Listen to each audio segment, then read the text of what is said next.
Radio Grand Lac 92.1, le grand bain de la vie locale. Vu autrement, la chronique de Jérôme sur Radio Grand Lac. Bonjour les amis, je pouvais pas m'empêcher, je suis ravi d'intégrer l'équipe de Radio Grand Lac et je salue, ils sont devant moi, Sandra à la réalisation, on peut l'applaudir Sandra, et Jean-Pierre Germain. Salut Jérôme. Bonjour, merci. C'est une belle collaboration entre Radio Grand Lac. Salut Jérôme, moi. Mais le temps que je branche ton micro, JP. Non, mais bien sûr. Salut Jérôme, et on est vraiment très très content de t'avoir avec nous. On en est même un petit peu ému quand même. Moi aussi, tu sais, parce que j'étais déjà un peu chroniqueur ces derniers temps chez vous. Je voulais sentir le parfum, l'arôme, et il y avait tout ce qu'il faut. Et puis, on s'est fait une idée sur cette chronique ensemble, et c'est une vraie collaboration ensemble. Et puis, je pense que c'était une évidence, puisqu'on est tous les deux, tous les trois, toute cette équipe aussi de bénévoles autour de nous, passionnés par notre territoire. Voilà. Donc, voilà, c'était une évidence que tout nous rejoigne. Et moi, j'ai simplement envie de dire enfin. Il était temps, hein. Il était temps. Mais quand on vieillit, on devient plus patient.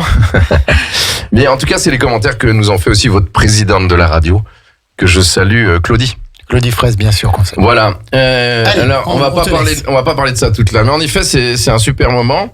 Donc, moi, je voulais juste remercier, en préambule, un homme qui s'appelle Eric Angelica, qui était rédacteur en chef du Dauphiné Libéré il y a quelques années, dans les années 2010, et qui m'avait demandé en tant qu'animateur de créer une chronique un peu people sur les personnalités, et dont on avait trouvé le nom Vu autrement. Et tu vois, après l'écrit, ça reste des médias, bien sûr, et elle passe à la radio. Je trouve ça génial, et c'est pour ça qu'elle s'appelle Vu autrement. Et on va en parler avec notre premier invité. Mais un mot en préambule, je remercie encore une fois Radio Grand Lac, Sandra et Jean-Pierre pour cette naissance d'un partenariat qui est que le début d'une longue histoire, je pense, hein, et que vous retrouvez aussi sur Facebook, Insta, sur le site autourdulacdubourget.fr, dimanche à 18h en direct différé, puisque cette émission est filmée. Voilà, maintenant venons-en à l'homme qui nous fait l'honneur d'être le premier à venir. C'est un client, on peut le dire, mais un ami de la radio, un parrain de votre salon du chocolat, si je ne me trompe pas cette année. C'est Sébastien Fautrel. Bonjour Sébastien. Bonjour Jérôme, bonjour à tous. Voilà, moi ça me fait très plaisir de t'avoir pour ce premier Vu autrement. Tu vas avoir du monde, hein, parce que hier soir j'ai vu quelques personnes qui m'ont dit on sera là en direct. Donc le principe, 10 questions, 10 minutes. Vu autrement, vous avez bien compris qu'on va pas parler chocolat, bon, encore que, mais je vais faire quand même son petit chapeau de présentation. Il est à Aix-les-Bains depuis 2006, 17 ans, c'est ça Sébastien ? C'est ça, oui. Place des Thermes ? 4 places des Thermes, oui. 4 places des Thermes avec sa chocolaterie, on peut dire quoi ? Artisan, maître chocolatier ? Maître artisan chocolatier, oui. Voilà. Donc il est né à Annecy, Sébastien, CAP de pâtissier, chocolatier, brevet de maîtrise en pâtisserie, chocolaterie en Ardèche, où tu as travaillé avec un MOF, meilleur ouvrier de France, Joël Patouillard, tu me dis si je me trompe, on se tutoie, Sébastien. Non, c'est très bien. Et puis tu as été champion de France de pâtisserie, et tu as travaillé à Val d'Isère chez Patrick Chevalot. C'est ça. Qui lui aussi est meilleur ouvrier de France. Et puis après, tu t'es dit, il est peut-être temps de rejoindre ou de prendre ma vraie entreprise, de démarrer ma chocolaterie. Oui, c'est un but ultime. Hein. C'est vrai que ça faisait longtemps que j'avais réfléchi ce projet, et puis j'ai trouvé l'opportunité de m'installer à Aix-les-Bains après un essai sur Annecy qui n'a pas abouti parce que il y avait quelques problèmes. Donc je vais trouver cette affaire à reprendre sur Aix-les-Bains. Oui. Alors, maintenant on a fait le préambule. Sébastien, détends-toi, souris-toi. Mais je suis Mon toujours but, détendu. c'est d'essayer de sortir de l'émotion, parce que moi, je crois être un homme de cœur. Où es-tu né, Sébastien ? Et moi, je suis né à Annecy. Hein. Annecy même. Annecy même, ouais. Voilà. Dans l'ancien hôpital qui aujourd'hui n'est plus. Dans l'ancien hôpital, dans ce quartier qui nous mène vers Sévrier. Voilà. Et ta famille était là, vous viviez où ? Frères, sœurs, tu as des frères et sœurs ? Oui, j'ai un frère et 4 sœurs. Comme moi ?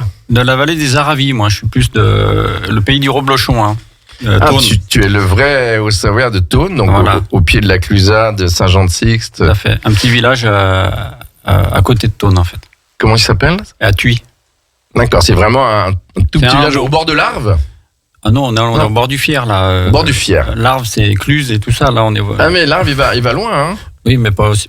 Non, je me suis trompé de rivière.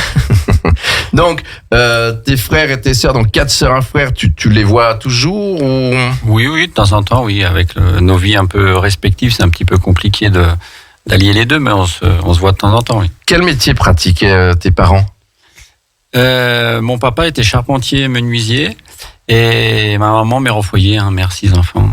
Et oui, mais c'était souvent le cas, c'était le cas aussi de mon côté. Et ce métier de menuisier charpentier, t'as tenté à un moment donné ou pas ? Il était artisan ou travaillait chez un salarié, une entreprise ? Il était salarié, mais ça m'a effleuré, mais peu. Après, j'ai vite trouvé ma voie en fait. Alors justement, on va en venir à ça. Si tu peux me donner un souvenir marquant de ton école primaire ou de ton collège ou de ton lycée, mais on a tous quelque chose qu'on n'oublie pas de la primaire. Moi, ce que j'oublie pas, c'est que j'étais turbulent. On dirait pas. Hein. Voilà. Donc c'était pas fait pour moi l'école. L'école Donc, classique, tu veux dire le parcours voilà, le classique. parcours classique, c'était pas fait pour moi et c'est pour ça que j'ai vite bifurqué sur l'apprentissage. Donc ça, c'est plutôt quand tu es au collège que tu bifurques. Oui.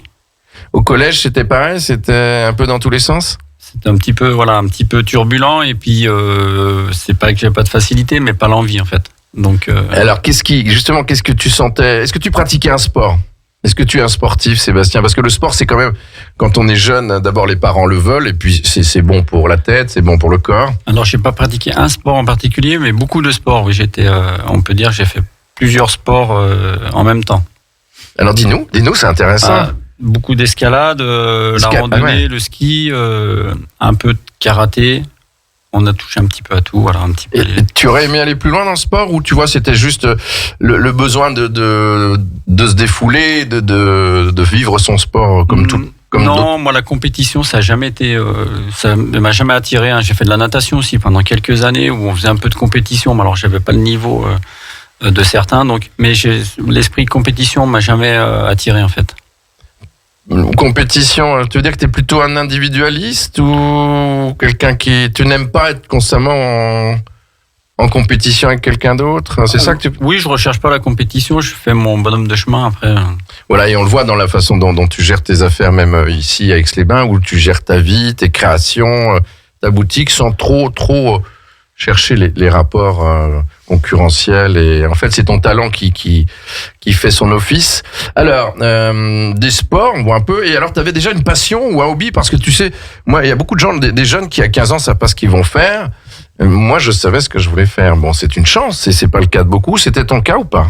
Non, moi souvent on dit voilà, il y a des métiers révélateurs ou c'est plutôt voilà, le métier qui m'a révélé, c'était pas une évidence. Alors quand tu as fait ton CAP, je te coupe, t'as quand même bien choisi un CAP de chocolatier ou... Oui, de pâtissier, oui, mais parce ça que te plaisait ? J'avais fait un stage auparavant pendant les vacances, j'avais fait un stage chez un chocolatier, c'est ce qui m'a...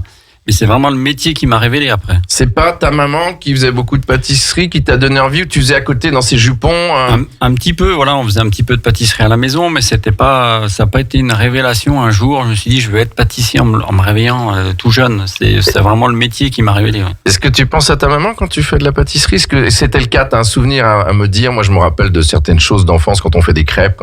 Est-ce que c'était le cas ? Il y avait des moments familiaux ? Toujours, et puis forcément avec la vie, on y pense tous les jours, de toute façon.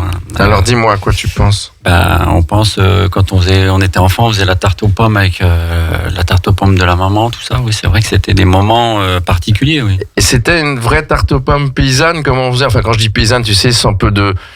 Enfin, moi, je les ai connus sans confiture, sans... Oui, toute simple, le gâteau de ménagère, on peut dire, sans être péjoratif, voilà, un gâteau de ménagère, tout simple. Et tu t'en rappelles, la recette, ce serait quoi ? Une pâte sablée ? Oui, plutôt une pâte sablée avec un petit peu de compote maison et puis les pommes dessus et puis voilà, cuit au four et puis une petite gelée de groseille maison nappée dessus à la fin de la cuisson. Est-ce que tu l'as refait à ta chocolaterie ? Parce qu'on sait qu'on y trouve de la pâtisserie aussi. Alors on la refait pas à l'identique, mais à la maison, oui, c'est des choses qu'on refait.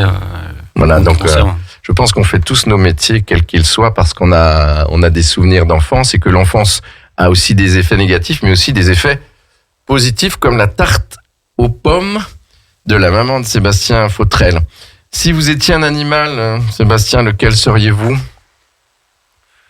C'est pour tout le monde la même question. 10 questions, 10 minutes. Moi, je dirais un loup solitaire. Voilà. Ah, il en a un peu le profil, hein. Enfin, c'est que tu as besoin d'être seul. Pourtant, tu as une équipe. Je n'ai pas montré les crocs, pourtant. Ça peut venir. Ça peut venir. C'est vrai. Mais c'est rare quand même. Tu es assez médiateur. Enfin, tu es quelqu'un de calme. Oui, médiateur, mais je suis. Tu peux être méchant. Enfin, non. Mordant. Faut pas me chercher, oui. D'accord. Donc un loup solitaire et il vit et pourtant les loups vivent en horde, non? Ça dépend. Il y en a des solitaires. D'accord. Des mâles solitaires, oui. Mais pourtant tu es papa enfin tu as 2 filles. Enfin. Et pourtant, on te voit en tant que papa, tu as l'air d'être heureux. Ah oui. Après, ça n'empêche pas, mais si je devais être un animal, ça serait plutôt comme ça. Oui, voilà, tu te vois dans la forêt, dans la neige, dans les grandes forêts. On n'a plus trop de loups dans nos forêts, Jean-Pierre. Votre grand regret, Sébastien Fautrel? S'il y en a un. Je pense qu'il faut pas avoir de regrets dans la vie. Il y a des choses qu'on a fait qu'on ferait peut-être pas, qu'on ferait différemment. Mais vivre avec le regret, je pense pas que ce soit une solution. Donc il faut avancer et puis en se remémorant les choses. Mais voilà, on a fait les choses, on les a fait bien, mal. Aujourd'hui, voilà, le but, c'est de s'en souvenir et de pas les reproduire. Alors on va poser une autre question qui est la 9e question. Votre envie, votre souhait le plus cher dans les mois à venir ou parce que vous n'êtes pas encore à votre fin de carrière, loin de là, mais dans les années à venir, qu'est-ce que vous aimeriez, qu'est-ce qui vous tient à cœur, soit sur le plan personnel ou professionnel? Professionnel, voilà, ça se met en place tout doucement. Personnel, c'est de voir grandir ma fille le plus longtemps possible. Après, la petite Chiara, on peut la nommer. Hein. La petite Chiara, qu'elle s'épanouisse le mieux possible. Après, des bonheurs tout simples. Comme vous étiez dans les jupons un peu d'autre maman, Chiara est dans les jupons de son père, je confirme. Oui. Assez souvent. En fait, c'est un plaisir assez simple. Hein, et qu'est-ce qui vous anime tous les jours? Voilà. Qu'est-ce qui vous donne le feu sacré? Qu'est-ce qui vous fait? Moi, je le vois passer parce qu'on n'habite pas très loin. Il est très tôt des fois à la chocolaterie, très tard aussi. Et puis là, tu es en train d'être partenaire du Festival du cinéma français pour la première édition. Et où tu réalises le trophée chocolat, hein, enfin, avec un moule, tu peux nous en dire des mots. Qu'est-ce qui t'anime tous les jours? Qu'est-ce qui m'anime, c'est l'amour de mon métier, déjà avant tout, c'est on peut dire ça, on vend du plaisir, donc plus on va prendre de plaisir à faire les choses, à créer les choses, et plus ça va se retranscrire dans les produits qu'on va proposer. Donc voilà, aujourd'hui c'est ça, c'est l'envie de faire plaisir, et puis voilà, c'est tout. Hein, Et tu veux dire que quand on met du cœur à l'ouvrage, c'est bien une expression hein, qui est française, ça, comme les compagnons du devoir. Quand on met du cœur à l'ouvrage, quel que soit le métier, même notre cadreuse, là, qui est une grande graphiste et qui réalise le magazine Autour du Lac, qui est partenaire de cette belle radio du territoire, eh bien, quand on y met son cœur, les gens le ressentent, même à l'antenne? Tout à fait. Aujourd'hui, c'est le travail bien fait, ça se ressent toujours. Tu sais, Sébastien, j'aime bien cette interview qui commence. Jean-Pierre et Sandra, on est dans le timing en plus. Hein. Quelle est votre actualité? C'est la dernière question et c'est la 11e, celle-là. Quelle est votre actualité? C'est normal qu'on parle de votre actualité du jour, que ce soit un peu une promo quand même aussi de notre invité. On a parlé du festival, mais il y avait peut-être plein de choses. L'actualité, c'est que je serai un des parrains du prochain Salon du Chocolat, là, on peut le dire. Avec Radio Grand Lac? Oui, organisé par Radio Grand Lac. Oui, organisé, pardon. Ça, et puis plein d'autres collaborations. On travaille là avec Terroir Café, la Bourrique. Ça, c'est nouveau, ça. Ça, c'est nouveau. Voilà, on travaille des produits avec leur café et en partenariat avec eux. Donc voilà, il y a plein de petites choses qui se mettent en place. C'est-à-dire que tu vas faire, parce que l'alliance du chocolat, de te couper, et du café vont bien ensemble, donc tu vas aussi diffuser du café, vendre du café, mettre une belle machine à café. On aura des produits de chez eux, on aura une petite gamme de café à la vente pour compléter notre gamme, mais non, on va pas faire de café importé, non. Voilà, non, mais par contre, tu veux pouvoir associer les deux. Oui. Le être parrain du Salon du Chocolat, c'est la 40e d'édition, Jean-Pierre? C'est Sandra qui va pouvoir nous C'est dire la tout ça, deuxième parce que édition c'est organisée c'est la par, maman du salon. par Radio Grand Lac et ça sera les 8 et 9 octobre prochains dans le Salon Lamartine du Casino Grand Cercle d'Aix-les-Bains. Radio Grand Lac et Autour du Lac sera là, bien sûr, parce que je Mais crois avec que j'y grand suis plaisir. déjà venu Tout à fait. faire quelques reportages. Merci beaucoup Sébastien, je suis ravi et Jean-Pierre et Sandra le sont également en direct sur Radio Grand Lac de ce premier Vu Autrement. C'était super. C'est vrai, un peu d'émotion ou pas, non? Tu as été assez sincère? J'étais sincère, après, comme je le suis toujours. Oui. Donc, non, voilà, il n'y a pas de... Un peu d'émotion sur certains sujets, mais voilà. Je crois qu'il faut qu'on te laisse repartir parce que tu as beaucoup de production en ce moment. Ça a très bien marché à Pâques, ça a très bien marché pour toutes les fêtes car les Français veulent du bien-être après des périodes difficiles. C'est ça, non? Ils veulent du bon et du vrai, oui. Tout à fait. Voilà, on est servi chez vous, chocolaterie Sébastien Fautrel. Donc c'est place des Thermes au tout début de la rue des Bains, ou sur le haut plutôt, vers la première pharmacie d'Aix-les-Bains. Merci Sébastien. Merci Jérôme. C'est un plaisir et puis on te laisse aller produire. Je crois qu'il y a 1000 tablettes qui seront aussi les cadeaux des acteurs qui vont venir, des stars qui vont venir lors du Festival du cinéma français, qu'on aura peut-être, on en reparlera, qu'on aura peut-être pour un prochain Vu Autrement. Je te remercie. Le prochain invité la semaine prochaine, je peux l'annoncer. Mais bien sûr, Jérôme. Marc Debutet, qui a été jeune chambre économique, qui a été réseau Entreprendre, ça vous dit quelque chose, directeur du réseau Entreprendre, et qui est aujourd'hui directeur des chantiers valoristes sur Aix-les-Bains, Chambéry. Il fait un travail énorme. Il est aussi issu d'une famille bourgotaine qu'on connaît bien, les Debutet. Donc c'est un ami et on aura le plaisir de l'avoir à l'antenne le 10 juin prochain. Après les autres, on les annonce pas tout de suite. Et merci Sébastien. Eh ben, merci à vous encore. On a une petite musique, je crois, pour finir. Merci pour retransmis sur Autour du Lac dimanche, Sandra, 18h en direct différé. On va essayer de refaire un peu. Et puis c'est pour, sur 7 sur 7 d'Anne Sinclair. Voilà, tout à fait. Mais Pour c'est ceux pas- qui n'étaient pas à l'écoute ce matin, vous avez la possibilité aussi de le Voilà. retrouver sur la chaîne YouTube de Radio Grand Lac en vous abonnant tout simplement et en récupérant le podcast quelques jours après la diffusion en direct. Voilà, je sais bien, je voulais le dire et en effet tu l'as dit, sur la chaîne YouTube de Radio Grand Lac Tout à fait. et sur le YouTube aussi de Autour du Lac où il sera cette fois en vidéo également autant que vous voulez. Merci Sébastien Fautrel et merci Jean-Pierre et Sandra. Merci à toi, Jérôme. Et puis on termine Et puis avec le merci à portrait. Sébastien. Jérôme, Ouais, j'aimerais c'était ce bien. que tu voulais écouter. Oui, je voulais et puis quelques ça- notes du portrait de Calogero, même s'il est pour sa maman. Tout à fait. Et puis ça va bien dans cette chronique Vue Exactement. Autrement. Voilà, pour ce premier Vu Autrement, merci à tous. Merci.